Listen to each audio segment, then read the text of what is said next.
उस समय ये बड़ा विवाद, जैसे आज अंग्रेजी हिंदी को लेकर के का एक विवाद होता है, वो तो किसी न किसी रूप में विवाद तो आता ही रहता है। देव भाषा को छोड़ करके इस भाषा में लिखने की क्या आवश्यकता है? गोस्वामी जी ने उन्होंने देव भाषा का तो समग्र सम्मान दिया ही किया ही। रामायण के प्रत्येक कांड के प्रारंभ में उन्होंने संस्कृत श्लोकों में वंदना किया, किंतु उन्होंने पंडितों को उत्तर देते हुए दो दोहे कहे। उन्होंने ये कहा कि आप भाषा को महत्व देते हैं कि उस वस्तु को महत्व देते हैं जो उसमें कही गई। और तब दो दोहे उन्होंने कहा, का भाषा का संस्कृत प्रेम चाहिए साच। क्या भाषा और क्या संस्कृत, वस्तुतः माध्यम अगर वो भाषा प्रेम उत्पन्न करती है तो सही भाषा। इसलिए रामायण में संकेत आता है, जब श्री सीता जी भगवान श्री राम का वर्णन सुन करके, उनके सौंदर्य का वर्णन सुन करके सखियों के साथ दर्शन करने के लिए चली, तो श्री सीता जी के सामने आने से पहले ही श्री राम के कानों में उनके आने का संकेत मिल गया। बड़ी सांकेतिक भाषा है। और वो सांकेतिक भाषा ये है कि जब हम ईश्वर की दिशा में चलेंगे, श्री राम का दर्शन माने ईश्वर का दर्शन, तो उस समय किस भाषा में ईश्वर प्रसन्न होगा? कौन सी भाषा है जिसमें ईश्वर हमारी बात सुनेगा? वो आप कह सकते हैं कि वो तो संस्कृत में ही सुनेगा, देव भाषा में ही सुनेगा। पर गोस्वामी जी ने कहा, श्री राम ने सीता जी के आगमन का समाचार जिस भाषा में सुना, वह भाषा तो एक भिन्न भाषा थी। और वो भाषा क्या थी? गोस्वामी जी कहते हैं, श्री सीता जी चली और उनके चरणों में नूपुर था, और वो नूपुर की ध्वनि जो है श्री राम के कानों में पहुंच गई।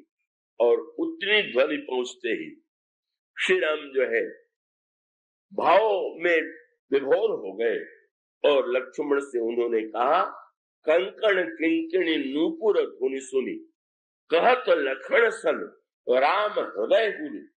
लक्ष्मण, तुमने यह ध्वनि सुनी, उसके अनेक तात्पर्यों पर इस समय दृष्टि डालने की आवश्यकता नहीं है, पर मानो संकेत ये था कि ईश्वर ने अब वो जो नूपुर है उनकी कोई भाषा होती है क्या?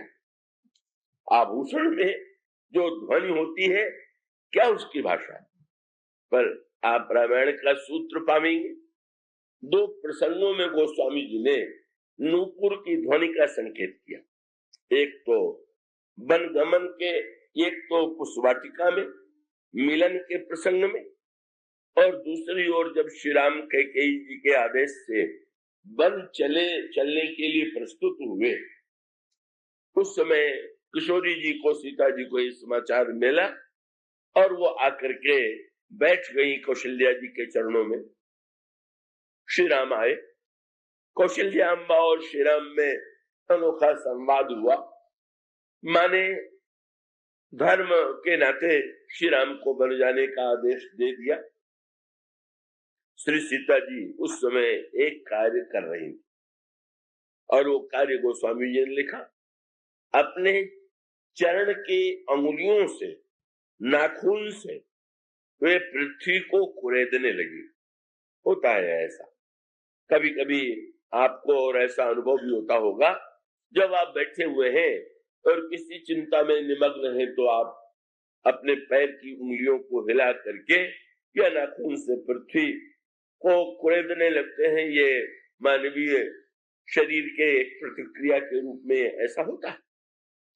श्री सीता जी के चरण का जो नाखून है वो भी उसके द्वारा जब वो हिल रही है उंगलियां और नाखून से पृथ्वी को खोद रही है, तो गोस्वामी जी ने एक बात लिखी, क्या?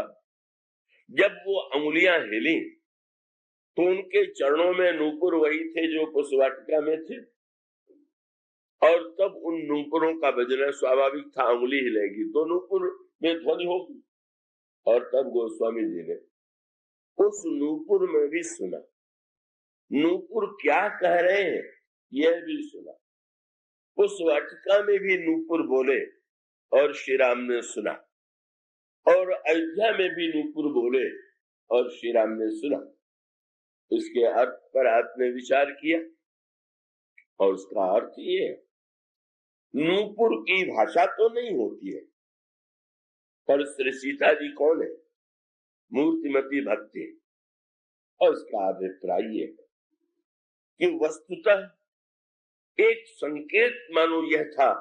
और इस संदर्भ में कबीर का एक पद इस ध्यान में आता है, जिसमें उनसे पूछा गया कि ईश्वर को पुकारने के लिए कितने जोर से पुकारे कि ईश्वर तक वो आवाज पहुंच जाए। और तब कबीर ने जो उत्तर दिया, वो उत्तर बड़ा इस संदर्भ से जुड़ता है। उन्होंने कहा, चींटी के पग नूपुर बाजे वह भी साहब सुनता है। अगर चींटी के पैर में नूपुर बांध दिया जाए, कल्पना कवि की देखिए, संत की देखिए, कितनी छोटी चींटी, और उसके पैरों के लिए अगर नूपुर बनवाया जाएगा तो कितना छोटा होगा, और उसकी जो आवाज होगी भी कि नहीं होगी, क्या आवाज हो सकती है। पर वे कहते हैं कि उसके कान तो इतने तेज है कि वह भी वो सुन लेता, और वो संकेत बड़ा मधुर है। चींटी कौन है? मानो एक संकेत। चींटी जो है वो स्वामी जी ने इसकी ओर एक व्याख्या की विनय पत्रिका में। उनसे पूछा गया कि भक्ति सरल है कि ज्ञान सरल है, और तब गोस्वामी जी ने उस समय एक दृष्टांत दिया। उन्होंने कहा कि भाई, जो यही कला कुशल ताकह सोई सुलभ सदा सुखकारी, जो जिस कला में निपुण होता है वो उसके लिए सरल है। और तब उन्होंने चींटी का एक दृष्टांत दिया। उन्होंने कहा, अगर नमक और शक्कर मिला दिया जाए और बुद्धिमान से बुद्धिमान महापंडित से भी कह दिया जाए कि अब इन दोनों को अलग कर दीजिए, तो बेचारा अलग नहीं कर पाएगा। पर इसको दोनों को मिला करके रख दीजिए और चींटी वहां आ जाए, तो चींटी में ये कला है, ये चमत्कार है कि वो पूरी चीनी को चख जाएगी, खा जाएगी और नमक को अलग कर देगी। गोस्वामी जी ने कहा, अति रसज्ञ सूक्ष्म पिपीलिका बिनु प्रयास ही पावत। और ये संकेत क्या है? ये जो भक्ति है ये रस की वृत्ति है, और रस की वृत्ति का तात्पर्य है कि आप नमक और दूसरी ओर मिठास को अलग करना जानते हैं कि नहीं। संसार भी एक ओर है और दूसरी ओर भगवान की मिठास भी एक ओर है, और ये दोनों मिले हुए हैं।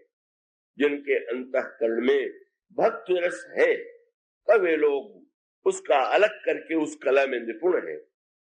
संकेत यह था कि श्री सीता जी तो मूर्तिमती भक्ति है, और अगर भगवान तक हम अपना स्वर पहुंचाना चाहते हैं तो आप भले ही समझते हो किस भाषा में आप पहुंचा लेंगे, पर उसकी भाषा तो केवल एक ही हो सकती है, और वह भाषा है भक्ति के चरणों का जो नूपुर है, भक्ति की भाषा। मानो जब प्रेम की ध्वनि होती है, भक्ति के स्वर में आप गुनगुनाए, चाहे मन में ही उसको पुकारे, वह ध्वनि उस तक पहुंच जाती है। और अगर आपकी भाषा में प्रेम नहीं है तो आप कितना भी पांडित्यपूर्ण किसी भी भाषा का प्रयोग करें, वो ध्वनि कम से कम ईश्वर तक तो पहुंचने वाली है नहीं। मानो वहां एक संकेत। और दूसरी ओर जब श्री राम बन जा रहे हैं, तब भी देखिए ना, उन नूपुरों की भाषा या तो राम सुन ले, या तुलसीदास जैसा कोई भक्त सुन ले, श्री सीता जी नाखून से भूमि को कुरेद रही है, ध्वनि होने लगी। तुलसीदास जी ने तुरंत कहा, ये नूपुर बोल रहे, इसकी भाषा को मैं सुन रहा हूं, और अर्थ तो वो भाषा तो श्री राम के लिए थी, और श्री राम ने उस भाषा को सुन लिया। पूछा क्या? आप पढ़िए उस प्रसंग को। बोल, चार उच्चारण नख लेखति धरण, नूपुर मुखर मधुर कवि वर्णी, मनहु प्रेम बस विनती करहि, हमहि सीय पग जन परिहरे। तो उनको ऐसा लगा कि नूपुर श्री सीता जी से प्रार्थना कर रहे हैं कि आप अपने चरणों से मुझे अलग न कर दीजिएगा। क्यों? श्री राम बन जा रहे हैं, नूपुरों को डर लग रहा है, प्रभु जा रहे हैं वनवासी के वेश में, सीता जी जाएंगी तो वे भी वनवासी के वेश में जाएंगी, और जाएंगी तो हमें उतार करके रख देंगी। तो मानो नूपुरों ने सीता जी से प्रार्थना किया कि देखिए ना, उस वाटिका में हम ही लोगों ने तो आपका प्रेम संदेश प्रभु के कानों तक पहुंचाया था, तो कम से कम ऐसा तो न कर दीजिए कि आप बन जाते समय हमको ही छोड़ दें। और इसलिए श्री सीता जी कह सकती हैं नूपुरों से कि ये भाषा तो प्रेमी और भक्त ही बोलते और सुनते।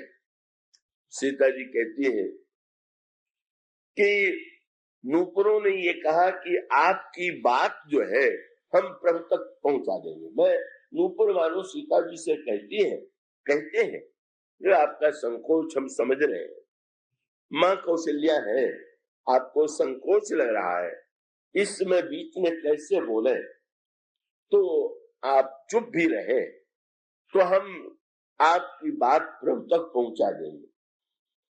श्री सीता जी ने कहा अच्छा तो पहुंचा दो। नूपुरों ने कहा पहुंचा तो दे, पर सबसे बड़ी विपत्ति तो हम ही लोगों पर आने वाली है। अगर हम लोगों ने प्रार्थना पहुंचा दिया और प्रभु ने आपको साथ ले लिया तो आप हमें उतार देंगी, तो पहले वचन दीजिए कि नहीं उतारेंगे, तभी हम आपकी बात प्रभु तक पहुंचाएंगे। मानो वो भाषा क्या नूपुर कह रहा है, क्या बोल रहा है, इसके सुनने वाली जो ध्वनि है वो तो रस की भाषा, प्रेम की भाषा, जिसे भक्त सुनते हैं, संत सुनते हैं, ईश्वर सुनता है। मानो संकेत यही था कि आपका वियोग तो हमारे चरणों से नहीं होना चाहिए, और ये मानो यही जो प्रेम की जो संयोग और वियोग की भाषा है, यही ईश्वर को प्रिय लगने वाली भाषा है। वो स्वामी जी ने भी उस समय संस्कृत के पंडितों से यही कहा कि आप क्या ये समझते हैं कि श्री राम का वर्णन करने के लिए संस्कृत की भाषा ही उपयोगी है? और तब उन्होंने उत्तर देते हुए यही कहा, का भाषा का संस्कृत प्रेम चाहिए साच, भाषा नहीं सच्चा प्रेम चाहिए। और उन्होंने काम जो आवे कामरी, तो काले करे कमाश। लगे पश्मीने की व्याख्या करने की, आजकल कितने महंगे पश्मीने बिक रहे हैं। आजकल तो कहने क्या है पश्मीने के भाव का, कितने हजार, 25-30 हजार, इतने संख्या के भी नाम दिए जाते हैं। पर गोस्वामी जी ने पूछा कि क्या आपके इस मूल्यवान पश्मीने से ही जाड़ा मिटता है क्या? और अगर किसी का कम्बल में जाड़ा मिट जाए तो आप कहेंगे कि क्या तुम पश्मीना छोड़ के कम्बल ओढ़ रहे हैं, आप उपवास कर रहे हैं? बेचारा गरीब दरिद्र कहां से ले आवे, काम जो आवे कामरी, तो काले करी कमाच। मानो उन्होंने एक सूत्र दिया, और वो सूत्र ये है कि भाषा का अपना स्थान होते हुए भी दूसरा दोहा उन्होंने इस रूप में किया। उन्होंने कहा देव भाषा जो है वो तो मानो सोने का बर्तन है, और जिस भाषा में मैं लिख रहा हूं वो मिट्टी का कुल्हड़ है। तो फिर वो पूछते हैं ये बताइए, उन्होंने कहा संस्कृत भाषा वो सोने का बर्तन नहीं है, वो तो उनका मणि का बर्तन है। पर वे पूछते हैं, मणि भाजन विश्व पारण पूर्ण अमी निहार का झाड़िय का संग्रही देखो विवेक विचार। महानुभाव, अगर मणि के पात्र में विष रख दिया जाए और मिट्टी के पात्र में अमृत रखा जाए तो आप किसे पिएंगे? मानो संकेत ये था। वस्तुतः तो राम प्रेम और राम भक्ति का अमृत जो है, जहां मिले, जिस भाषा में मिले, उसी को स्वीकार करना चाहिए।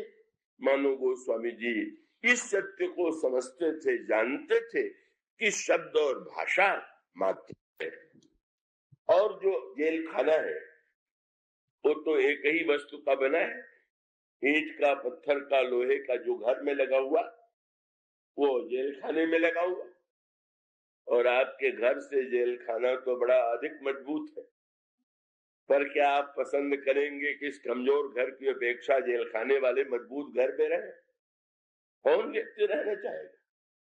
भाई, शब्द को जेल मत बनाइए, शब्द को घर बनाइए। उसका अर्थ ये है, ऐसे बंदी शब्द के मत बन जाइए कि शब्द को पकड़ करके, शब्द ही शब्द जो है, यही रामायण में आगे चल करके इस पर विस्तार से संकेत आवेगा। अयोध्या कांड तो शब्द का अर्थ क्या है, शब्द का तात्पर्य क्या है, और ये शब्द जो है किस अर्थ की सृष्टि करता है, इसका बड़ा ही सूक्ष्म विश्लेषण किया गया। और इसी का परिणाम जो होता है, राम राज्य होता है। और उसका सूत्र इसमें मानो यहाँ इतना है कि ये जो अंधे हैं, श्रवण कुमार के माता पिता का अगर उनके पास दृष्टि होती तो वे शब्द में न उलझ जाते। उन्होंने कहीं सुना होगा कि तीर्थ यात्रा का बड़ा महत्व है।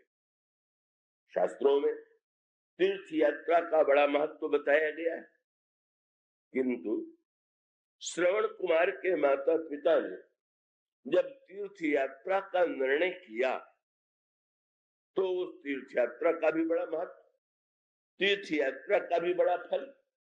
पर उनके माता पिता का निर्णय क्या सही था क्या? और उसका उत्तर ये, वही गांधारी के संदर्भ से जिसकी मैं चर्चा करने जा रहा था। शास्त्रों में जब जिसकी महिमा का वर्णन किया गया, उसका पूरी तरह से संगोपांग वर्णन किया गया, पर शास्त्र में एक सूत्र दिया गया, और वो सूत्र यह है कि आप अपने लिए जब धर्म का चुनाव करें तो आप ये निर्णय करें कि कौन सा आपके लिए उपयुक्त मार्ग है, कौन सा आपके लिए उपयुक्त धर्म है। और उसका अर्थ ये है, भगवान के नाम की महिमा का महान जप, त्रिवेणी में स्नान का महान फल, दान देने का महान फल। पर इतना होते हुए भी दुर्भाग्य मान लीजिए तब आवे किसी व्यक्ति ने सुना कि दान का बड़ा महत्व है, उसके पास द्रव्य नहीं और उसको चिंता हो गई, धन आवे तो दान दे। और एक सज्जन ने कहीं से सुन लिया कि दूसरे की सेवा का बड़ा महत्व, उनके पास धन तो बहुत था लेकिन शरीर में शक्ति नहीं थी। एक महात्मा के पास दोनों पहुंचे और दोनों ने रोया, क्या बता मैं, शास्त्र में दान की बड़ी महिमा है, धन होता तो दान देते, ऐसा आशीर्वाद दीजिए कि खूब धन आ जाए और हम दान दें। और जो सेठ जी गए उन्होंने कहा, ऐसी कृपा कर दीजिए, ऐसा मेरा शरीर स्वस्थ बना दीजिए कि हम लोगों की खूब सेवा करें। महात्मा ने यही कहा कि जो आपके पास है पहले उसका तो उपयोग कीजिए, जो नहीं है उसी का रोना रो करके आप कुछ न करना चाहे, ये कौन सा विवेक? अगर आपके पास धन है तो आप धन का सदुपयोग कीजिए, आपके पास शरीर है तो आप शरीर का उपयोग कीजिए, आपके पास जो नहीं है उसी को अगर आप धर्म मान लेंगे तो आप अपने को भी भ्रम में डालेंगे और दूसरों को भी। तो धर्म का मूल सूत्र यही है।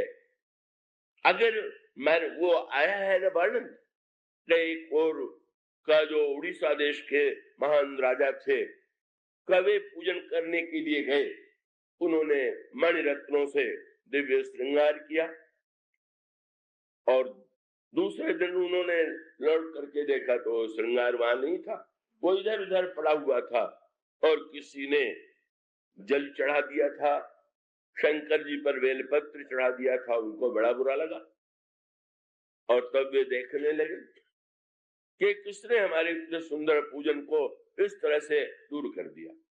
और वो ब्राह्मण जो दरिद्र था, दरिद्र ब्राह्मण ने उस प्रकार का पूजन किया था, राजा ने उस प्रकार का पूजन किया था, दोनों में विवाद हो गया।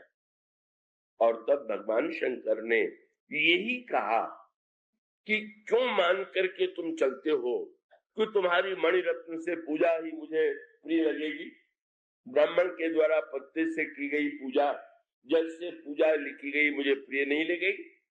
और इसका अर्थ ये है कि अगर राजा जो है पत्ते से पूरा करने लगे या फल खाए, पढ़ ले कि शबरी के बेर भगवान को बड़े प्रिय लगे थे और रोज बेर का ही भोग लगाने लगे, जब भगवान को बेर इतने पसंद है तो काहे के लिए व्यंजन बनाए जाए। तो मानो वो व्यक्ति जो है अपनी कृपणता के लिए बेर का बहाना ले रहा है। और अगर एक ब्राह्मण या एक अभावग्रस्त सोचने लगे कि अब कहीं से मणिरत्न चुरा के लावे और तब बढ़िया पूजन हो, और उसका सूत्र ये, आपके पास जो है पहले उसका तो सदुपयोग कीजिए। अगर वे अंधे थे तो अंधे होने के लिए वे तो क्या तीर्थ यात्रा की, अंत में तीर्थ यात्रा भी तो दूसरे के कंधे पर लद करके उन्होंने किया। वे निर्णय कर सकते थे हम भगवान के नाम का जप करेंगे, हम कथा श्रवण करेंगे, पर वस्तुतः वे सचमुच अंधे थे और उन्होंने शब्द को महत्व दे दिया शास्त्र के और तीर्थ यात्रा को धर्म मान लिया।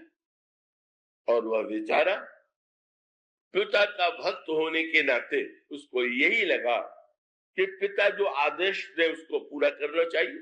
शास्त्रों में पिता के वचनों का भी बड़ा महत्व है। रामायण में भी इसको लेकर के अयोध्या कांड में बड़ा विवाद सामने आता है। पिता का शब्द, उन्होंने भी यही निवेदन सुना तो उनको ऐसा लगा कि हम इनके संकल्प को पूरा करें। और श्रवण कुमार का अभिप्राय भी यही है कि उसके मन में भी यही बात आ गई कि ये जब आदेश दे रहे हैं तो मानना चाहिए। उन्होंने भी पिताजी को प्रेरणा देने की चेष्टा नहीं की, आपको कष्ट होगा, मानो शब्द शब्द। और वहां महाराज श्री दशरथ, वे भी वही शब्द का चक्कर, इतना शब्द वेदी बाण पर विश्वास कि वह मेरा कान धोखा दे देगा। धोखा तो दे दिया कान ने, और शब्द के धोखे में ही, पशु के धोखे में उन्होंने एक मनुष्य पर बाण चला दिया। और सोचिए, उन्होंने तीर्थ यात्रा तो की थी, दशरथ ने जो बाण चलाया था वह तो अनजाने में ही चलाया था। उन्होंने तीर्थ यात्रा से इतना पुण्य प्राप्त किया तो उन्होंने भी शब्द वेदी बाण चला दिया। शाप माने क्या हुआ? माने जैसे बाण से किसी को मारा जाता है, आप शब्द से किसी को मार दीजिए। तपस्वी मुनि लोग इसी बाण से लोगों को मारा करते थे। शाप देने में दे दिया इन्होंने शाप। क्या हुआ सदुपयोग? उन्हें तो नहीं लगा कि इन्होंने अनजाने में भूल कर दिया है तो उनको क्षमा कर दे। क्षमा वृत्ति नहीं आई, क्रोध ही आया। और इसका अभिप्राय यह है, तीर्थ यात्रा करने से तपस्या हुई, तपस्या से शक्ति मिली, पर ममता भी नहीं छूटी, का विरोध की वृत्ति भी नहीं छूटी, क्रोध का आवेश भी नहीं छूटा, शाप दे दिया। मानो शब्द के द्वारा क्या हो सकता। और अंत में महाराज श्री दशरथ का प्राण भी जो था वो शब्द वेदी बाण से तो गया। क्यों? उन्होंने कैकेयी जी को 2 वाक्य दे दिए। तुमने मेरे रक्षा के लिए 2 अंगुलियों से रथ का पहिया गिरने वाला था। कैकेयी जी ने देखा युद्ध क्षेत्र में और 2 अंगुलियां लगा करके पहिए को गिरने से उन्होंने रोक दिया। गदगद हो गए, दशरथ तुमने मुझे घायल होने से बचाया, 2 अंगुलियों का प्रयोग किया, भाभी तुम जो 2 वरदान मांगना चाहो मांग लो। और अंत में आपने देखा ये 2 वरदान इतना महंगा पड़ा, इससे बढ़ करके महंगा वरदान क्या होगा कि शरीर रक्षा के लिए वरदान मिला और उसी दोनों शब्दों ने उनके प्राण ले लिए। इससे अच्छा तो था रथ से गिर के घायल हो जाते, शरीर में ही चोट आती, पर वो 2 वाक्य तो ऐसे भयानक बन गए।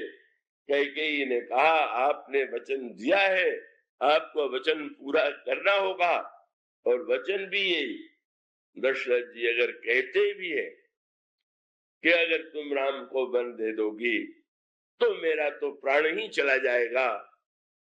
ये सुनने के बाद भी कैकेयी दुहाई देती हैं, आप रघुवंश में आपका जन्म हुआ है, आप सत्यवादी हैं, सत्य संध तुम रघुकुल माही, मोहिन बहुत प्रपंच सुहाई, सत्य सराही कहे ऊपर देना, जानू मांगी ही मेरी चबे। आप कह रहे थे मांग लो, तो क्या आप समझते थे मैं भुने चने मांगूंगी क्या? अब मैंने जो मांगा है उसे दीजिए और नहीं तो हो जाइए प्रस्तुत, मैं प्राण दे दूंगी, आपको कलंक लगेगा। इतनी निष्ठुरता, कैसी अद्भुत शब्द की विडंबना हुई कि जिस शब्द से शब्द ने उनकी रक्षा की, उसी शब्द ने अंत में उनको मृत्यु की दिशा में धकेल दिया। ये है मानो शब्द के दुरुपयोग का परिणाम। इसलिए शास्त्र के शब्दों को पकड़ने की ही अपेक्षा नहीं है, उसके तात्पर्य को। मानो गांधारी कौन है? गांधारी ने जब यह निर्णय किया कि मैं संसार को नहीं देखूंगी, पति तो यो भी शास्त्रों में पतिव्रता जो है वो पति को छोड़ करके किसी को नहीं देखती, ऐसा वर्णन है, लिखा हुआ है। अनुसुईया जी ने जब पातिव्रत धर्म का वर्णन किया तो उन्होंने कहा उत्तम के अस बस मन माही, सपने हूं आन पुरुष जग नहीं। तो इसका अर्थ क्या हुआ कि प्रत्येक स्त्री अपने आंख पर पट्टी बांध ले तो ही पतिव्रता मानी जाए, आंख खुली रखेगी तो और व्यक्ति दिखाई देंगे, परिवार के सदस्य भी दिखाई देंगे, बाहर के व्यक्ति भी दिखाई देंगे। और उसका अर्थ ही है कि न देखने का तात्पर्य केवल यह नहीं है, उसका अभिप्राय यह है कि संसार में न जाने कितनों को आप देखते हैं, पर आपके अंतःकरण पर वो कोई प्रभाव थोड़ी डालते हैं। न देखने का अभिप्राय यह है ऐसी आकर्षण की वृत्ति का अभाव, जहां पति के प्रति इतनी दृष्टि तदाकार हो गई कि संसार सामने होने पर भी उसे संसार नहीं दिखाई देता।